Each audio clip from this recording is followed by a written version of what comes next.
Jean-Marc Bernard et Hervé Hott ont animé tous les midis une exposition médicale d'ouvrages qu'ils ont coécrits, Arles et les écoles.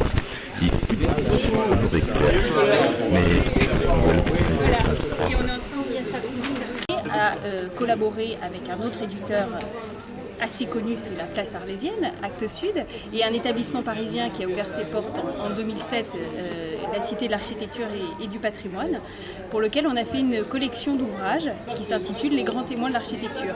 Et à partir de là, ça a été un peu le début de l'histoire, puisque nous, on a commencé à collaborer à l'édition d'ouvrages, même on faisait la partie multimédia, mais on a intégré dans notre travail toute la partie éditoriale.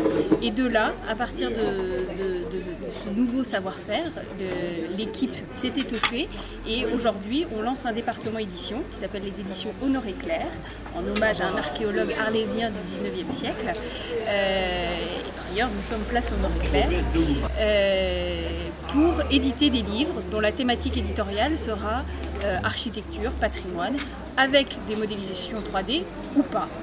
Notre premier ouvrage, par exemple, n'en aura pas. C'est pour ça que, compte tenu de ce positionnement arlésien, notre attachement à la ville d'Arles et notre attachement au patrimoine, on a commencé par un livre sur un patrimoine méconnu d'Arles et pourtant qui est d'une extrême richesse, qui est le décor sculpté. Et donc le travail est fait avec Jean-Marc Bernard et avec Hervé Hott, le photographe de cet ouvrage, a été de parcourir les rues et de faire découvrir en fait ce patrimoine à travers un livre de photos et de textes, plus poétiques que véritablement patrimoniaux, pour effectivement appréhender ce patrimoine méconnu d'Arles.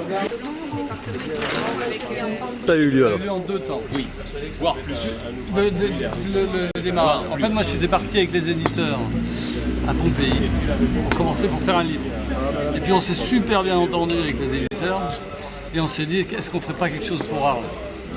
Donc, on a réfléchi, on est allé assez vite. C'était en novembre de l'année dernière. Et puis, ça a mûri. Et puis, on ne savait pas exactement, mais on avait une petite idée. Puis après, on a rencontré Jean-Marc et puis on a tout affiné et ça a fait ce petit ouvrage. Voilà, puis nous au départ on est parti faire des balades ensemble, tout l'hiver, il faisait très froid, c'était pas bien du tout, mais enfin on s'est bien amusé. Et puis après on a commencé à rédiger les notices et choses comme ça ensemble. Et puis après les textes ont été faits à l'inspiration sur les photos d'Hervé. Un ouvrage de plus sur Arles, comment celui-ci se distingue-t-il des autres?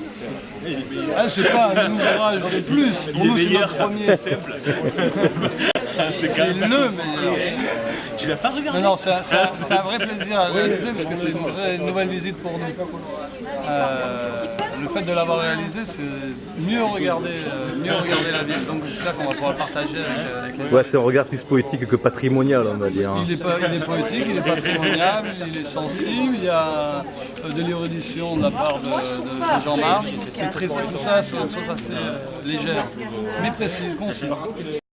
Un ouvrage donc indispensable aux amateurs du patrimoine arlésien et dont on peut consulter gratuitement les premières pages sur le site des éditions Honoré Clair.